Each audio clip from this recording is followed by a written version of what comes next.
जय संविधान, जय भीम, महात्मा गांधी की जय, गोडसे मुर्दाबाद। देखिए, हमारे देश के अंदर एक अलग प्रथा चल गई है 2014 के बाद, और बुद्धिजीवियों को भी समझने में मुश्किल हो रही है कि आखिर ये जो प्रक्रिया चली है, इसमें लॉजिक क्यों नहीं है, इसमें तर्क क्यों नहीं है, इसमें तर्क क्यों नहीं है। देखिए, कल शाम को पूरे गोदी मीडिया में, किसी भी गोदी मीडिया में आप देख लीजिए, शाम को जो न्यूज चली थी, वो एक न्यूज चली कि भारत के अंदर जो आईपीएल का आयोजन होता है, उसमें बहुत सारी टीम्स पार्टिसिपेट करती हैं। उसमें एक ऐसी टीम है जो शाहरुख खान की है और जूही चावला की है, केकेआर। और इस प्रकार से बहुत सारी टीम्स हैं जिसमें ऑक्शन होते हैं, जो क्रिकेटर्स होते हैं उनको सेलेक्ट किया जाता है, और सेलेक्ट करने के बाद उन्हें कुछ पैसे दिए जाते हैं, वो मैच खेलते हैं, और उसमें बकायदा एडवर्टीजमेंट से लाखों करोड़ों रुपए कमाए जाते हैं। अच्छा, जो संस्थाएं हैं इन्वॉल्व, उसमें एक आईसीसी है, इंटरनेशनल क्रिकेट जो बोर्ड है, जिसके जय शाह साहब, अमित शाह साहब के पुत्र हैं जो उसके हेड हैं, और हजारों करोड़ों लाखों, मतलब सबसे रिच ऑर्गेनाइजेशन अगर स्पोर्ट्स में कोई होगी तो ये आईसीसी होगी। तो सबसे सर्वोच्च संस्था आईसीसी, जो सारे इंटरनेशनल मसलों को देखती है। उसके बाद भारत की जो बीसीसीआई है, जो भारत का क्रिकेट कंट्रोल बोर्ड है, वो भी लाखों करोड़ों रुपए में खेलता है। उसके बाद भी बहुत अपार धन संपदा है।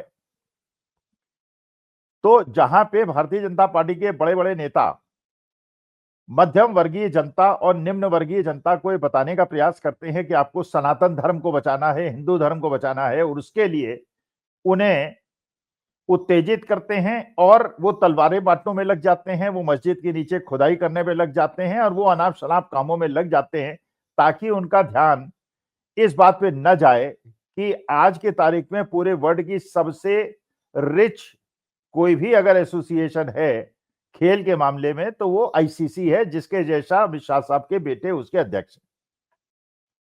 भारत के अंदर भी जो बीसीसीआई है, इसमें भी जितने भी पदाधिकारी हैं, अगर आप उनका पता चला लें, ज्यादातर उसमें बड़े बड़े भारतीय जनता पार्टी के नेताओं के बच्चे हैं। तो हमारे आपके बच्चे तो सनातन धर्म को बचाएं, हिंदू धर्म को बचाएं, और बड़े बड़े भारतीय जनता पार्टी के नेता बीसीसीआई और आईसीसी में बैठ के शेखों के साथ कॉफी पिए, पाकिस्तानी क्रिकेटर्स के साथ कॉफी पिए, और बड़ी बड़ी कोठियां खरीदें विदेशों में, क्रिश्चियन और मुस्लिम डोमिनेटेड एरियाज में, लेकिन भारत के अंदर हिंदू मुसलमान के मसले पे देश को उलझा दिया जाए, और लोग अनजान बनकर अपना हित न समझते हुए, राष्ट्र हित न समझते हुए उनके पीछे चल दें, जो देश में आजकल हो रहा है। कल शाम को गोदी मीडिया में खबर चली। खबर क्या चली कि बांग्लादेश का एक खिलाड़ी है, और मानी बात है, बांग्लादेश का खिलाड़ी है तो मुसलमान खिलाड़ी है। ऑक्शन के अंदर शाहरुख खान की और जूही चावला की केकेआर कंपनी ने उसे बोली लगा के खरीदा। क्यों खरीदा? क्योंकि क्यों खरीदता है? अपनी टीम जब भी कोई बनाता है, चाहे वो हैदराबाद की टीम हो, चाहे वो पंजाब की टीम हो, चाहे दिल्ली की टीम हो, चाहे मुंबई की टीम हो, या केकेआर हो, वो अपनी टीम को व्यवस्थित करने के लिए, और उसमें बैट्समैन, बॉलर्स और हर तरह के लोगों के, हर तरह गुण संपन्न लोगों को करके अपनी टीम को कंप्लीट करता है। तो शाहरुख खान और जूही चावला की टीम ने इस बांग्लादेशी प्लेयर को ऑक्शन में खरीदा और अपनी टीम में शामिल किया। और किया क्यों? क्योंकि जो आईसीसी है, जो इंटरनेशनल क्रिकेट बोर्ड है, और जो बीसीसीआई है, भारत का क्रिकेट बोर्ड है, उसने अनुमति दे रखी है कि आप बांग्लादेश के प्लेयर्स को खरीद सकते हैं और उनको खिला सकते हैं। उन्होंने नियमों का पालन किया। अब सवाल यह है, सारे गोदी मीडिया ने इस बात को उठाया, और बड़े बड़े लोगों को अगर आप सुन लीजिए, भारतीय जनता पार्टी के विधायकों को सुन लीजिए, बड़े बड़े ऐसे संतों को सुन लीजिए, राम भद्राचार्य टाइप संतों को सुन लीजिए, और संगीत सोम जो पुराने विधायक हुआ करते थे, इस बार चुनाव हार गए, उनकी भाषा को सुन लीजिए, और भारतीय जनता पार्टी के और सोशल मीडिया के अंदर भारतीय जनता पार्टी समर्थकों ने यह तूफान मचा दिया कि शाहरुख खान ने क्योंकि एक बांग्लादेशी प्लेयर को खरीदा है, इसलिए वो देशद्रोही है, और उसकी देशभक्ति पे शक है। पहली बात तो यह है कि अगर शाहरुख खान की देशभक्ति पे शक है तो आईसीसी के चेयरमैन जय शाह साहब की देशभक्ति पे शक क्यों नहीं है, जिन्होंने ये अनुमति दी? बीसीसीआई के उन पदाधिकारियों की देशभक्ति पे शक क्यों नहीं है, जिन्होंने ये परमिशन दी? और अगर केकेआर की कंपनी में पार्टनर्स हैं शाहरुख खान और जूही चावला, तो केवल शाहरुख खान को क्यों टारगेट किया जा रहा है, जूही चावला की बात क्यों नहीं की जा रही है? लेकिन शाहरुख खान को इसलिए टारगेट किया जा रहा है कि शाहरुख खान मुसलमान है। शाहरुख खान वेस्ट बंगाल का ब्रांड एम्बेसडर है और उनकी ममता बनर्जी से नजदीकी जग जाहिर है। तो बंगाल इलेक्शन आने वाला है, इसलिए हिंदू मुसलमान नैरेटिव को बढ़ाने के लिए राष्ट्रहित के खिलाफ जाकर शाहरुख खान को टारगेट किया गया, जूही चावला को छोड़ दिया गया। जब भारत और पाकिस्तान का मैच होता है और मैच भारत के अंदर नहीं कराया जाता, वो दुबई के अंदर कराया जाता है, भाई कहीं भी कराइए, लेकिन भारत पाकिस्तान का मैच की परमिशन तो आईसीसी ने दी और बीसीसीआई ने दी। वो क्यों दी? तो उनका कहना यह है कि साहब क्रिकेट मैच अगर जय शाह साहब खिलवाएं या जेटली साहब के सुपुत्र खिलवाएं, अनुराग ठाकुर के छोटे भाई खिलवाएं, तो उसमें कोई बुराई नहीं है, वो तो डिप्लोमेसी है। लेकिन अगर नियमों के अनुसार, आईसीसी और बीसीसीआई के नियमों के अनुसार, अगर शाहरुख खान, जूही चावला की टीम अगर एक बांग्लादेशी प्लेयर को खरीद ले, तो उसमें जूही चावला को छोड़ के और शाहरुख खान की आलोचना करके हिंदू मुसलमान नैरेटिव बनाया जाए। अच्छा, कारण क्या दिया गया? कारण ये दिया गया कि जैसे पाकिस्तानी खिलाड़ियों का खेलना आईपीएल के अंदर बाधित है। भाई देखिए, Pakistan is a declared enemy country. Bharat का हर आदमी मानता है और जानता है कि पाकिस्तान ने हमारे देश के अंदर आत्मघाती अटैक कराता है। वो अटैक जहां पे अटल बिहारी वाजपेयी लाहौर बस यात्रा लेके गए थे और अटल जी के जमाने में कारगिल वॉर हुई थी, उसके पहले 6 महीने तक पाकिस्तानी सेनाएं हमारी सीमाओं के अंदर रही थी और भारत की सेनाओं को पता भी नहीं चला था, अटल जी को पता भी नहीं चला था।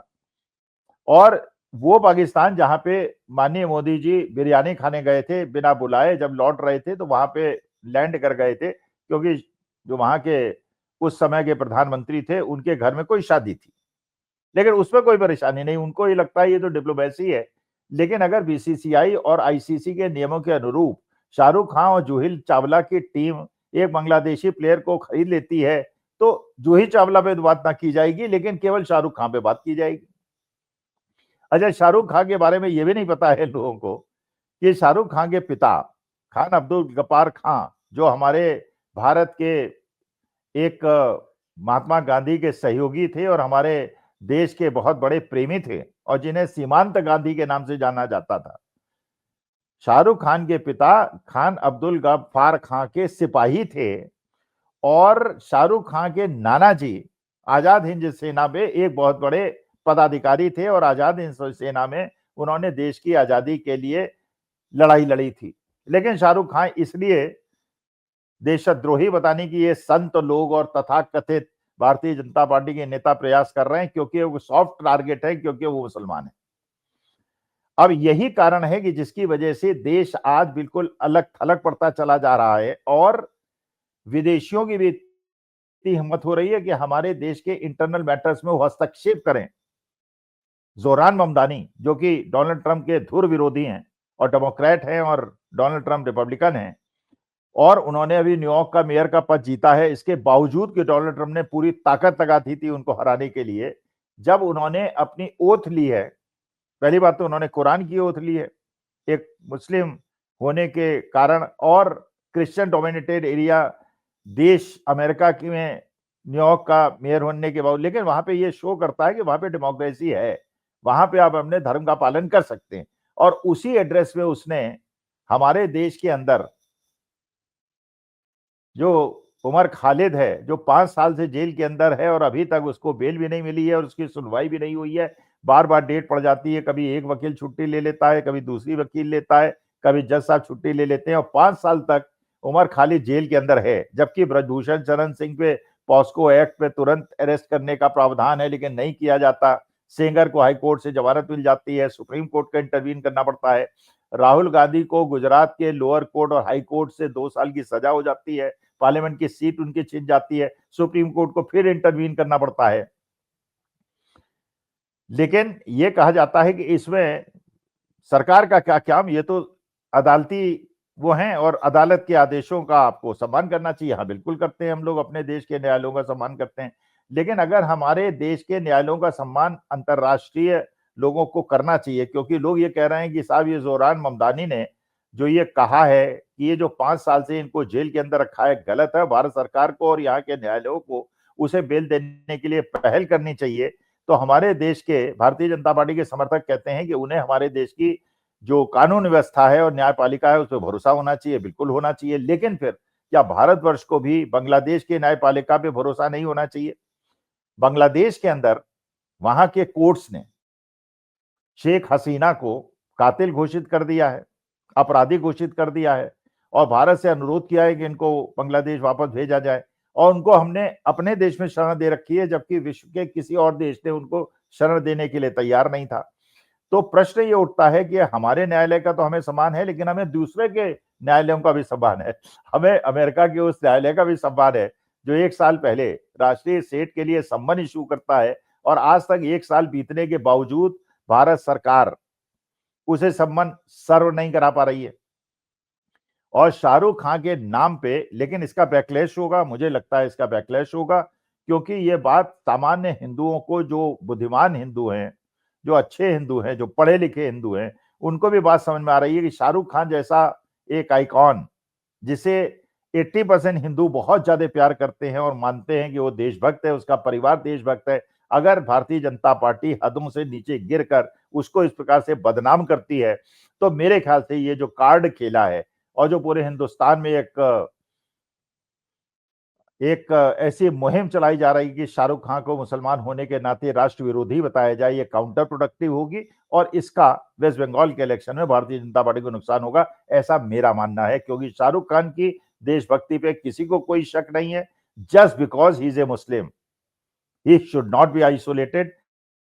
और हमारे देश जो सर्वधर्म समभाव की हजारों साल की परंपरा है, जिसको 2014 से खत्म कर दिया गया है, उसका ये परिणाम है कि आज विश्व के अंदर पाकिस्तान हमारा दुश्मन है, तुर्की हमारा दुश्मन है, बांग्लादेश हमारा दुश्मन है, चीन हमारा दुश्मन है। तो सारे देशों से अगर दुश्मनी बना लोगे और उनके प्लेयर्स को क्रिकेट नहीं खेलने दोगे, तो क्या क्रिकेट अब आपस में गुजरात और महाराष्ट्र के लोग खेलेंगे? फिर अंतर्राष्ट्रीय क्रिकेट में कैसे पार्टिसिपेट करोगे? क्योंकि बांग्लादेश तो अभी तक भारत सरकार ने एनिमी कंट्री डिक्लेयर नहीं किया है और अगर वहां पे हिंदुओं पे अत्याचार हो रहा है, जो हो रहा है, हिंदुओं को मारा जा रहा है बांग्लादेश के अंदर, लेकिन हमारे देश के माननीय प्रधानमंत्री के मुंह से आज तक उसकी निंदा नहीं हुई है। और हमारे देश के विदेश मंत्री जयशंकर साहब बांग्लादेश जाके पाकिस्तान और बांग्लादेश के विदेश मंत्रियों से और एम्बेसडर से हाथ मिलाते हैं, मुस्कुरा मुस्कुरा के मिलाते हैं। उसमें कोई बुराई नहीं है, बिरयानी खाने में कोई बुराई नहीं है, बस यात्रा निकालने में कोई बुराई नहीं है, हर चीज में कोई बुराई नहीं है। लेकिन क्रिकेट में अगर एक नियमों के अनुसार शाहरुख खान, जूही चावला की टीम किसी बांग्लादेशी को खिला लेती है, तो भक्तों के अनुसार उसमें परेशानी है। अब मैं ये सारा जो गुत्थी है मुझे समझ में नहीं आ रही, आपके सामने पेश कर रहा हूं। अगर आपको समझ में आ रही हो तो कृपा करके मुझे बताइएगा कमेंट बॉक्स में। नमस्कार, धन्यवाद और प्रणाम।